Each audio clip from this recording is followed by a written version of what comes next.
So, welcome to another convention review. During our LazyGamingGuys State of the Address Union thingy majiggy channel thingy. Yep. Stuff. There's only two of us today because, stuff happens, but we're gonna get started. So, Scott, how was Mythicon?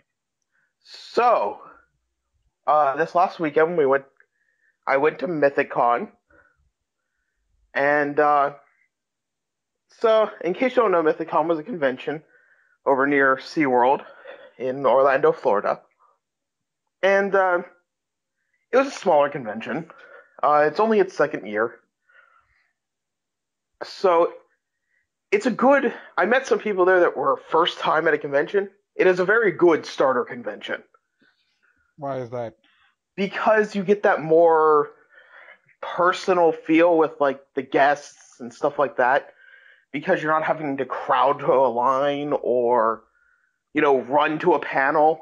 You don't have to worry about time management as much. You can fully enjoy a lot more things. Instead of saying, oh crap, I can't stay in the game room until 10 minutes before a panel because I have to get in line an hour and a half early. Well, it was better than my first convention, which was MegaCon. Oh god. My first MegaCon when we first time we went was a lot. What's the word? Smaller. Now it's ridiculously huge. But see, my first convention is, if anyone remembers, JCon. That was my first convention. I remember JCon. What? Too bad that it shut down before I could get another chance to go again. Yeah, but so Mythicon is a really nice starter convention, or if you just I like the personal conventions. That's why I like the Chaotic Con. So let's start with Friday. So Friday we got there. We waited for about an hour for the registration to open. So I forgot my 3DS, so that was one boring hour. Wait, what? You forgot your 3DS on Friday? Yeah. The day when the Smash demo came out. You should have had plenty to do. Well, sorry for that. It took me about an hour and a half to get that Smash demo to download fully. But basically, yeah, I forgot it. So it was a really boring hour. After it opened, we went ahead and got our tickets, and then we had an hour and a half, 2 hours to wait for the dealer's room to open. This is what. See, I don't know what. Well, this is your first Mythicon, so that's why you guys went early. You didn't know any better. So we got there. We wanted to kill some time. So we wandered around, saw where the panel rooms were, the game room, so we know where everything's at. Then we went into the video room. The video room was very entertaining. We watched an anime called Princess Knight, which is from the creator. It's from the creator of Astro Boy, and it's from the 60s, and the animation's really bad, and the characters are really stupid. The 60s. Really Let me horrible. remind you, the 60s is the same era that gave us Speed Racer. Yeah, it's a lot. My favorite scene from Princess Knight is still when she turns her head 180 degrees behind her back without turning her body. And I expected her to suddenly, projectile vomit. Or break her dang neck. Or die because she broke her neck. Yeah. Uh-huh. Yeah. I loved that scene. But, so we watched that. We watched an anime called Cat's Eye. The first episode of an anime called Cat's Eye. Sounds like a reference to something. It's a thief series with the worst detective ever to exist. When did that come out? Looked more like 70s or 80s. Huh. No, wait. No, it was early 90s. But basically, it's these three women that steal jewels and stuff. Uh-huh. The detective's trying to find them. The group's name is Cat's Eye. They never wear masks, by the way. They just wear skin-tight leather suits. Leather suits? And so he sees them and stuff and just can't get to them.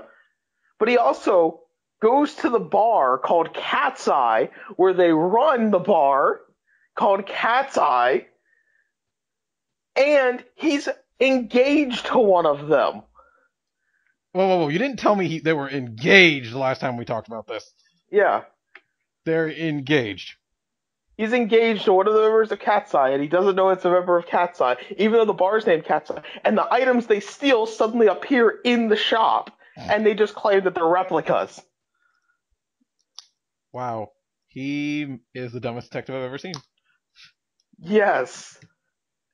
Anyway, what else happened on Friday? So, I think that was pretty much it for the video room. Because after that, the dealer's room was open. Oh wait, no, we saw a little bit of a Doctor Who movie, and it was horrible animation. Wait, is it an animated Doctor Who movie? It was an animated Doctor Who movie, and it was the worst anime. I would rather see that Princess Knight animation again. Wait. Scott, let me remind you the other thing that was made by British television, Scott? What? The Yellow Submarine? The Beatles? No, this is like... literally, it looks like, what's that thing that uses the Half-Life engine, or whatever, where you can make videos in? Gmod? Yes, it looks like a crappy version of that. You sure it wasn't a Gmod movie and it was real? I don't know, but it was bad. So we watched like 10 minutes of that and then we left. So we went to the dealer's room, bought some cool stuff. I met Linkara.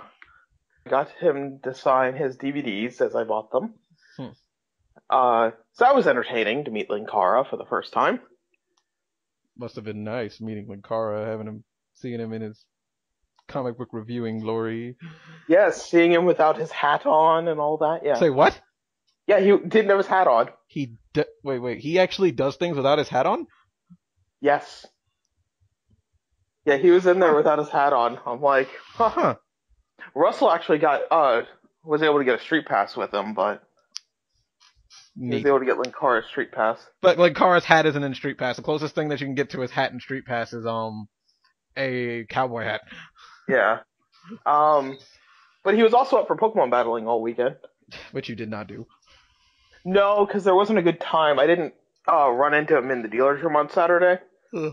It was only during his panel, which I'll get to that, but so I couldn't really Pokemon battle him. Mm-hmm. But so we did that on Friday. After that, we went over to the Marianne Miller and Little Karibo panel, which was very entertaining to listen to. To watch them both try and keep it PG-13. How PG-13 was it? It was so PG-13, you wouldn't believe PG-13. That makes no sense. Yes. Hey, if like The Fault in Our Stars could have them having sex in PG-13, I think they're okay with PG-13. Scott, plenty of movies get away with PG-13.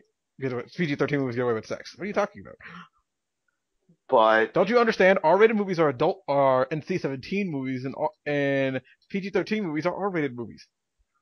Yeah. Everyone goes down a peg except for PG. We pretty much have skipped what used to be PG-13 ages ago. But yeah. So it was a very entertaining panel. Little Karibo and his wife are very entertaining together. No.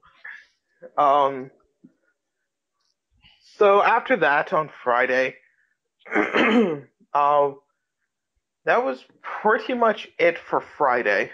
Oh, we also played some Smash Brothers on the N64. The N64 controllers. God, those are weird to play Smash with now. I had to really get used to playing Smash on an N64 controller again. Because after years of being mapped to the GameCube controllers, it's really hard to change. Yeah. I had a problem with the Smash demo when it came out because I was like, the control scheme was so much different. The control scheme isn't different, but it's like it feels different for GameCube controller, which is so good, man. It really was, and it didn't help that I never owned the original Smash Brothers on it. See, I went to an aftercare I always rented program. it. Yeah, I went to an aftercare program that had Smash in it, so that's how I got it's like that. I didn't play it as much as like Melee or Brawl, where I owned it and had it on, played with my GameCube controller and. all that. But I didn't. Yeah, when I owned Melee, it was like play it, broke a couple of those cheap those old GameCube controllers that were crappy, and broke like That a reminds dozen of me, those. there are N64 controllers at this convention. I don't know whose they were. I feel bad for you. You need to buy some new N64 controllers. They had the worst control sticks ever to exist. They must have played a lot of Mario Party on them. Like, one just kept going to the left. One was so hard to get it to move at all. Which is actually the one that I actually ended up winning with. How do you win with the controller that's just hard to move a character? I'm good like that. You cheated, didn't you? Actually, no. I was using Fox and really sucking. So, Wow. I'm just that good. So that was pretty much it for Friday. Uh-huh. So let's just move on to Saturday. So Saturday we didn't get there until later in the day because most of the events we wanted to go to weren't till later in the day. And if we arrived too early in the morning, we would not be wanting to go to them by 7 o'clock at night. You know? So we got there a little later in the afternoon. And first thing we did was check the dealer's room again. You know, pick up a few items and stuff like that. Then we went over to the game room again, where we challenged Daniel from Reasons I'm Broke to Smash Brothers Brawl. So we played him again. I played him again in Brawl, me and Russell. And knowing how rusty you are, you lost. I won one time with Pitt. I don't know how, but I did. But I lost every other time, yeah. So, but it was a lot of fun. And you did it with items on, all that junk, yada yada. Yeah, we played with items on and all that, just however they had it set up. Because Lazy Gaming Guys split between all three of the, pretty much all three of us are on the divides of Smash. All casual, both, and mostly competitive. Yeah. Yeah, can you guess which one I am? It's not the overly competitive one. It never will be the overly competitive one. Something tells me we're not going to see a lot of the Final Destination stages when I'm playing with you. No, I mean, I play on it occasionally. I was just picking random for what stage. Like random. If we were playing on my custom stages, that would be the most fun. No, Scott. No one wants to play on your godforsaken custom stages. Hey, I have a custom stage where no one can die. Yeah, unless they get bounced around after a while. It's just a maze. But either way, we played that for a while until it was about time to go to the Little Kribo panel. Where this one was just Little Kribo and not his wife. Yes, Marianne Miller was having her panel afterwards. Did you go to her? We went to the Little Kribo panel where he was showing off the new episode of Naruto, the Abridged Spoof series. Abridged? Yes, and that episode is great. We had to watch it censored, though. It had to be PG-13. Oh. They couldn't say certain words. Why is it not on the internet yet?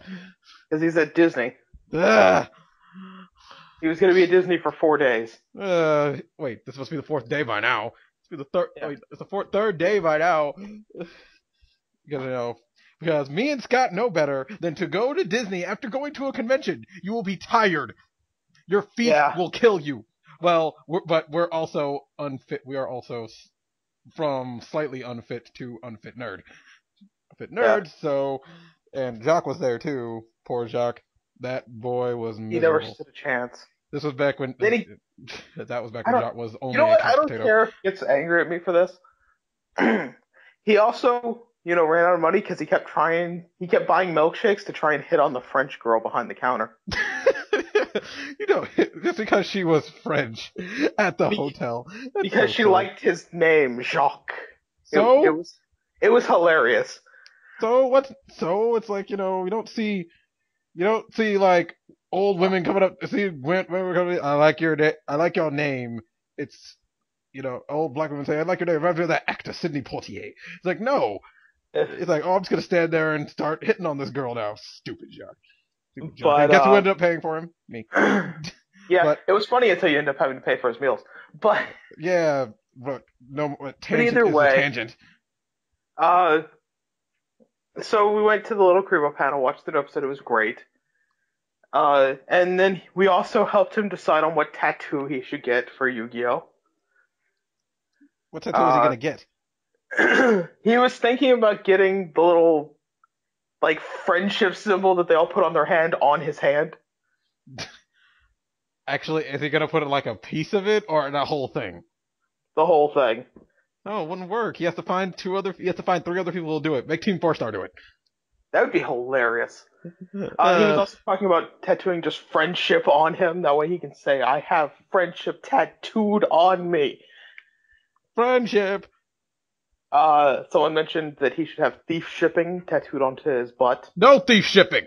Which, thief shipping, in case you don't know, is his fanfiction. His yaoi fanfiction. Fools, soon the mind-raping shall commence. He also thought about having Merrick's entire back tattooed on his back. That's crazy. But he claims no one wants to see him shirtless. No. And after watching his most recent video, no. Yes, that one, where's the next, why aren't you making a new episode of video? It's like, Little Creebo's a hairy motherfucker. I'm sorry, Little Creebo. I saw that and thought you were Sasquatch.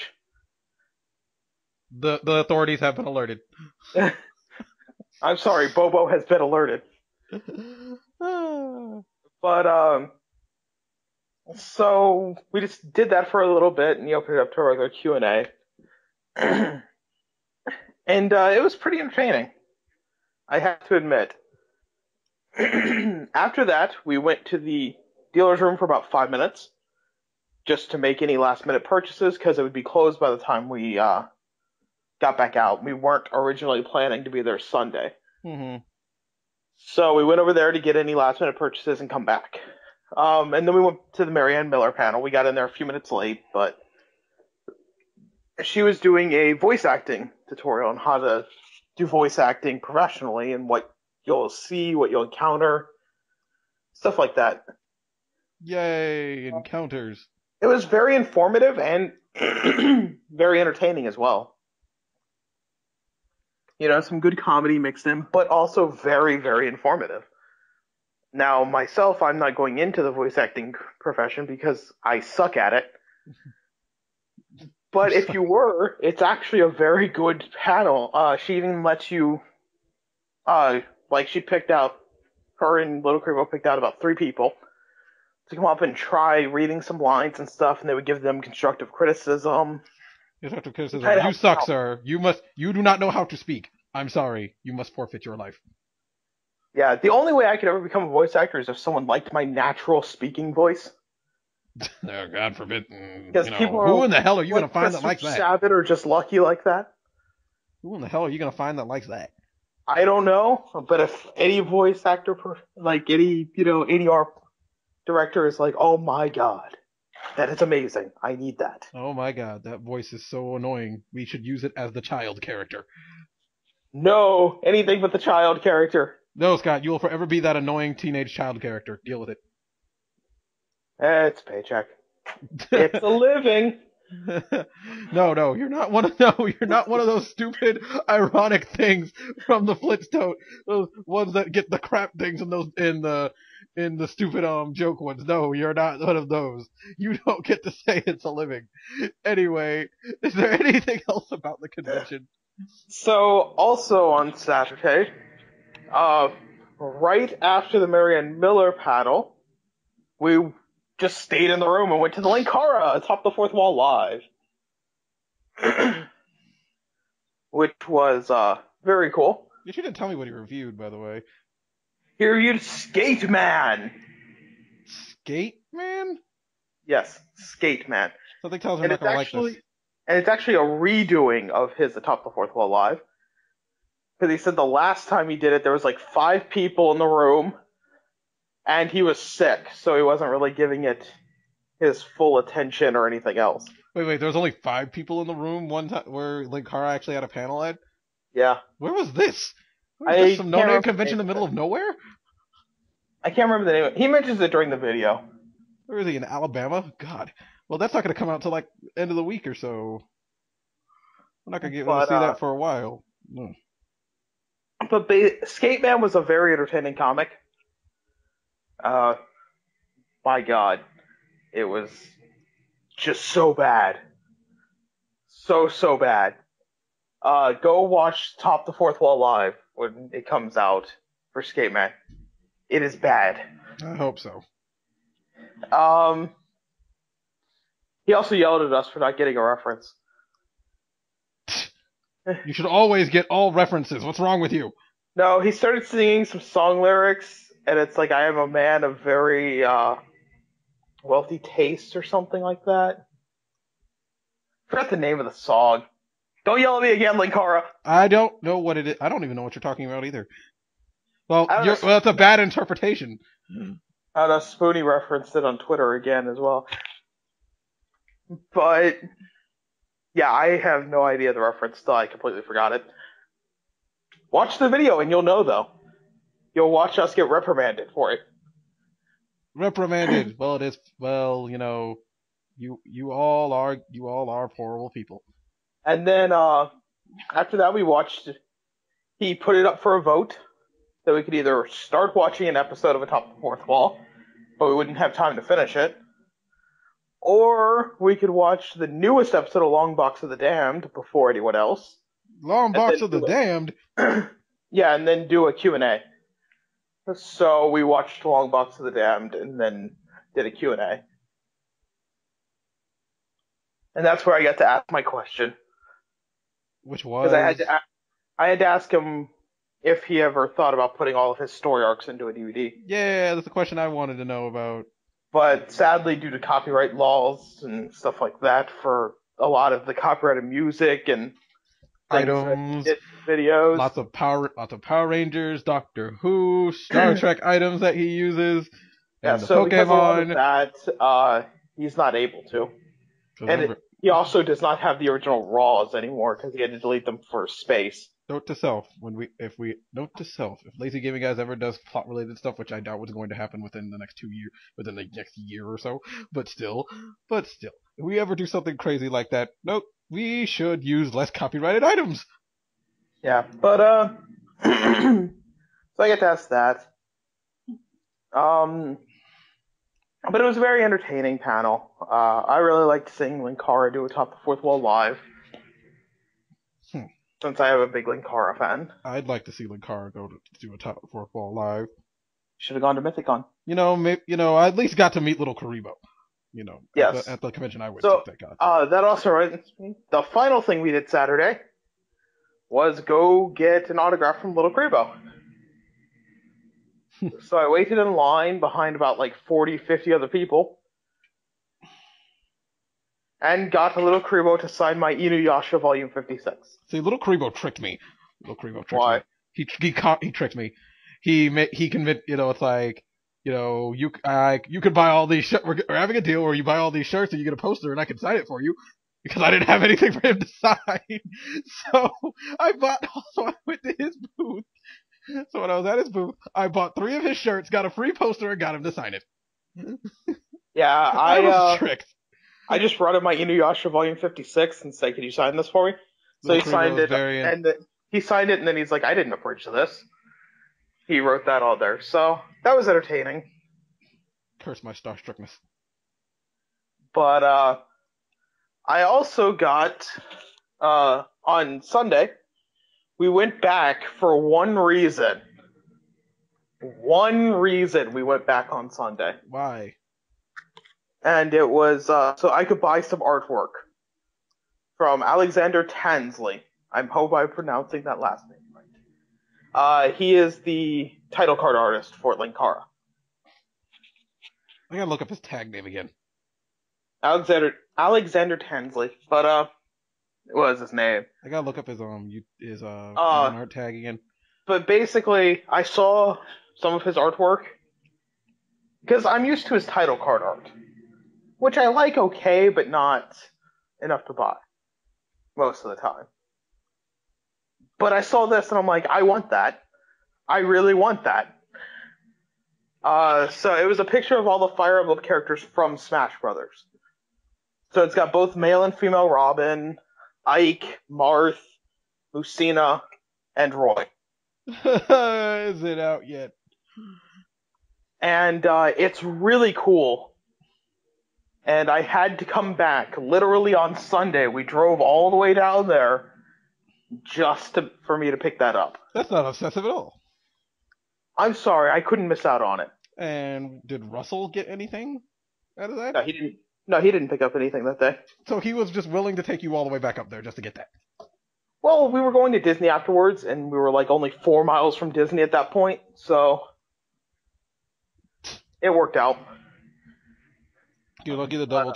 You're just lucky that there's an easy access highway from the DoubleTree from SeaWorld and Universal to Disney. But either way, I went and saw Alexander Tansley that day, got him to sign it. Also, like, they had the autograph room on Sunday with everyone in there. Bennett the Sage was there, Linkara was in there, Alexander Tansley was there, and Little Kriva was in there. I wish I could have seen Bennett the Sage. Didn't even go see Bennett the Sage. I'm sorry, no offense, Bennett the Sage, I'm not a huge fan. Like, I have not watched a single video. Anime Abandoned's awesome. I'm sure it is. I just have not watched it. I'm sorry.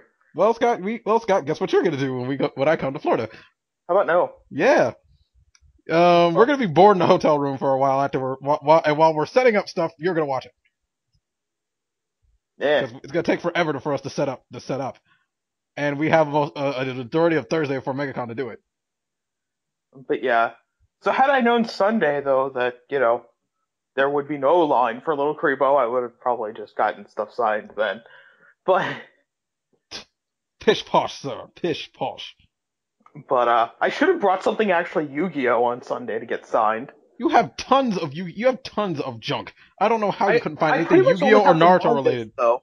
Yu-Gi-Oh related, or anything he's abridged. See, I thought about bringing something, like going to the dealer's room and buying something Naruto. Like, just a volume 1 of Naruto, but the dealer's room was closed at that point, so I really couldn't. And then the second day I was broke on Sunday. But after that, we went to Disney, so that's not part of the convention. Should have tried to see if you can find Little Kribo there while you're at it. We were going to, but he was at Hollywood Studios on Sunday. Oh. And we were at Epcot, enjoying the Food and Wine Festival. Well, because most likely they had cut off, unless you had... Well, actually, wait, no, you can still go to Food and Wine Festival even though you're not... Yep. Technically, yeah, what am I talking about? I'm surprised you didn't go there first to experience it. Well, it was going on all week, so... It literally just started this weekend. I've never been to the Food and Wine Festival because somebody would, even though I lived in Florida, somebody would go without asking me. Hey, you need to come down and go to the Food and Wine Festival. But that's it for Mythicon. Overall, I think it was a fun convention. Second year, kind of small, good for the first con goer, I think. Yeah. Sounds like. It really is good for like a first time con goer, so that you're not overwhelmed. Because something like MegaCon can be very easily overwhelming for a first time convention goer. Easily overwhelming? It is! MegaCon is not an easy convention to go to. Heck, Metro can be kind of overwhelming at times. Yeah, I mean, this is a nice convention that you can just go relax, walk around. Your chances are a lot better to actually get autographs from the people. It's just a lot. It has its own charm. Yeah, because oh boy, a well-known convention trying to get autographs. I almost didn't get to get an autograph from Team 4-Star when I went to a convention once. Yeah, because I know at MetroCon you pretty much had to be in line for like a good hour and a half, 2 hours to get to get a autograph from some of the people because it was just that busy. Whereas this one, we hopped in line pretty much right at about 5 minutes till, and we were able to get in. And on Sunday, you could just pretty much walk right in. So, but it was a lot of fun. I enjoyed it. My only downside was the dealer's room. But that's kind of out of the convention people's hands. Yeah, no one kind of registered for that one. Yeah, that's not their fault that the dealer's room just wasn't very big. Well, usually it's because some dealers won't go to like conventions because it's either they have another one going on or something, or some kind of, or it's like if it's not big enough, they don't have enough money to afford the space for them. Yeah. Because the only thing was, I know Russell was more angry about it than I am, but there was no anime for sale anywhere at that convention. Really? Well, usually I go to conventions where where there are barely any mangas. This one had some decent mangas, used mangas. That's what I spent a lot of money on, Mm-hmm. is used mangas. But Uh, overall, very fun convention. I enjoyed it. I think it was run very well. Like, they were a lot more organized than some of the other small conventions I've been to. Except for early Friday. It was a little disorganized right when it first opened. But they really got it organized for the rest of the weekend. Gotta keep it together. But yeah, overall that was Mythicon. I'm looking forward to it next year. And we thank Mythicon for sponsoring Nerd Up Media and us, Yes, the Lazy Gaming Guys. and we hope you'll continue in the future. And then we love to continue going to the conventions. And we shall see you for the next Lazy Gaming Guys State of the Address thingy when Smash comes out. Woo! Yeah, we're gonna do that. Yay. The following Wednesday, because Lord knows we'll get all the characters after that. Yeah. By then we should have them all. All right. All right. And see you next.